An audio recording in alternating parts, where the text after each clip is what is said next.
Voilà, il m'arrive des bails, tu peux pas surmonter. Que je sois un rookie ou pas, si les humains ils me considèrent comme un rookie, c'est qu'ils kiffent ce que je fais, tu vois ce que je veux dire. Le fait que juste les humains osent prononcer cette phrase-là à mon égard, t'as capté, moi ça me rend heureux.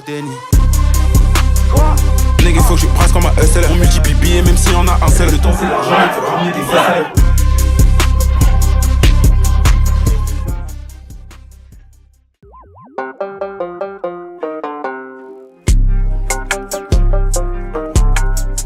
C'est un blast que j'ai choisi quand j'étais petit. J'allais avoir 13 ans. Voilà, c'était un délire de gosse que j'ai jamais lâché. Quand j'étais petit, c'était le quartier où je vivais. Il y avait beaucoup de rappeurs. On a commencé très tôt en autodidacte parce que j'avais un ami qui avait un home studio à l'époque. On a pu commencer à expérimenter par nous-mêmes. À chaque fois qu'on avait un son complet, on allait dans le home studio pour le réaliser. Et voilà, on a commencé comme ça. On a commencé à sortir du son. Ça a commencé à tourner un petit peu au quartier au début. Là, à ce moment-là, j'avais 11 ans. Il faut commencer jeune. C'est un avantage par rapport aux autres. C'est plus ce qu'on fait que ceux qui s'y sont mis hier. On a fait énormément de choses, des sessions studio tous les jours, pratiquement tous les jours, soit après les cours, que ce soit pendant les vacances. Nos vies étaient vraiment remplies de ça, quoi. Genre c'est sous n'importe quel prétexte, t'as capté, n'importe quand. En vrai, moi j'ai toujours été un mec, je me déplaçais avec mon matériel. Tu vois ce que je veux dire, même les endroits où c'était pas l'endroit propice, j'allais avec. Tu vois ce que je veux dire, je faisais mes sons, je m'isolais dans mon coin et je faisais mes sons, tu vois ce que je veux dire. Et ton père il faisait de la musique aussi, non? Ouais, il était à fond dedans avant même que je naisse. Du coup, c'est lui qui m'a fait faire mes premiers pas là-dedans. J'ai commencé par faire des prods,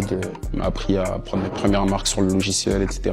J'ai déjà produit ensemble à mon papa. Plusieurs prods que je faisais quand j'étais petit qu'il avait bien aimé, du coup, il posait souvent sur mes prods. Première dizaine de milliers de streams, ça a commencé sur SoundCloud. Il y a ensuite une traîne qui a suivi. Je fais des potes depuis les drum kits de l'ex.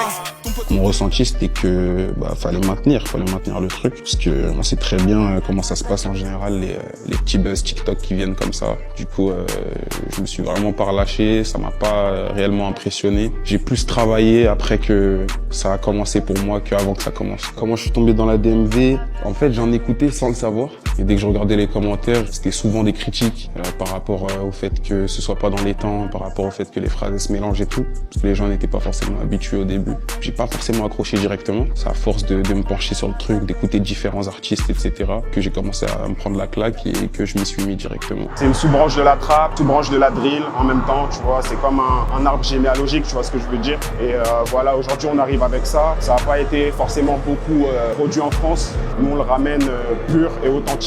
C'est ça qui fait la différence. On arrive à faire des streams au State, là où a été créée la JMV, donc c'est super. Le plus difficile, je pense, c'est de rester constant, de toujours être fort. Tu vois ce que je veux dire? De rester bon dans le rap avec le temps, de pas être dépassé.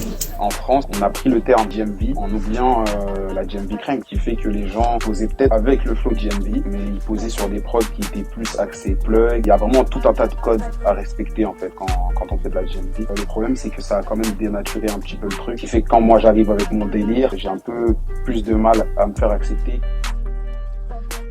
T'as le texte dans ta tête? Non. T'as écrit? Tout va sortir d'un coup en vrai. Ah ouais, là tu vas au feeling? Ouais. On lui fait du sale et on laisse dans l'état. 2026, d'ici là, je commence à faire. Yeah, connais son name, pas besoin de rappeler, ils sont déjà au courant. C'est lui qui tape, nous on l'attend. Comment ça t'est venu cette passion pour les States? Parce que t'en parles beaucoup dans tes textes. Ça m'est vraiment venu vers les années 2015-2016 avec l'arrivée de Young Thug sur le paysage. Et voilà, je pense que ça en a marqué plus d'un là où j'habitais. Ça me permettait moi de me retrouver avec ceux qui écoutaient vraiment ça, tu vois, et de savoir que j'étais pas tout seul. Et après ça a totalement changé ma vision du rap. J'écoute beaucoup de rap quinri, frérot, je te mens pas. Il y a beaucoup dans le JMV. Sinon, si je te parle du JMV, il y a trop de mecs, frérot. Ils sont pas connus, mais il y en a trop. Ils sont tous en prison actuellement, malheureusement. Si, des fois, ça peut arriver. Les mecs comme Laser Jim, etc. J'aime bien moi la folie qu'ils ramènent et il y a même pas que lui, tu vois. Je suis très très content des retours de JMVP. Jusqu'aujourd'hui, je reçois encore des messages, etc. par rapport à ce projet. Donc c'est cool. On a pris du temps, on a vraiment bossé dessus pendant longtemps. Donc ouais, c'est cool d'avoir ce genre de retour pour autant de travail. Les gens, ils s'attendaient un petit peu à ce que JMVP Extend soit JMVP. Mais malheureusement, non. Moi, je pouvais pas arriver avec un premier projet entièrement crank, tu vois ce que je veux dire? Ça allait pas forcément parler à tout le monde. Il fallait qu'il y ait certains auditeurs qui puissent capter aussi le projet, tu vois. Et du coup, ça a très bien fonctionné à ce niveau-là. Je trouve que dans JMVP, je suis plus complet. J'explore plus de styles musicaux, etc., etc. Enfin, de style de trap, en tout cas, plus de variantes. Là, on est resté sur ce que je savais faire de mieux. Voilà, on a pris un petit peu la facilité pour extraire parce qu'il fallait donner au public aguerri ce qu'il voulait. Je pense qu'il y a eu un changement, une exposition de la scène underground en France. Aujourd'hui, voilà, on est beaucoup plus pris au sérieux, donc ça me fait super plaisir. Comme les anciens, ils aiment bien dire, avant tu pouvais pas rapper si t'avais pas fait ci, si on te connaissait pas là, tu vois. Aujourd'hui, c'est plus pareil. Tout le monde peut écrire un texte, aller au studio, sortir son son. C'est ça qui a changé. Je pense que ça dérange un peu les anciens. Je pense qu'on est un petit peu en train de leur faire chier, mais tant mieux. Voilà, c'est ça qu'on veut.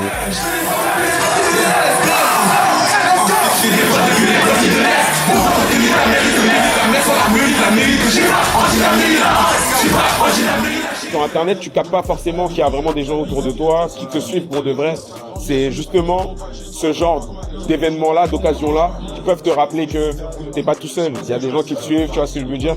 Et c'est pas que les chiffres. Que je sois un rookie ou pas, si les humains ils me considèrent comme un rookie, c'est qu'ils kiffent ce que je fais, tu vois ce que je veux dire. Le fait que juste les humains osent prononcer cette phrase-là à mon égard, t'as capté, moi ça me rend heureux. On espère de plus en plus de scènes, de plus en plus grandes, avec de plus en plus de gens. C'est ce qu'on espère. Là, la chose sur laquelle on va rester régulier, c'est la chose qu'on est en train de créer là en ce moment. On est en train de créer un nouveau sound, tu vois ce que je veux dire. Comme on a réussi à le faire avec la Crank aujourd'hui, tu vois. Là, faut essayer de trouver autre chose maintenant, tu vois. On ne peut pas se reposer sur nos lauriers. Je veux que ma mère arrête de bosser avant que mon poignet shine.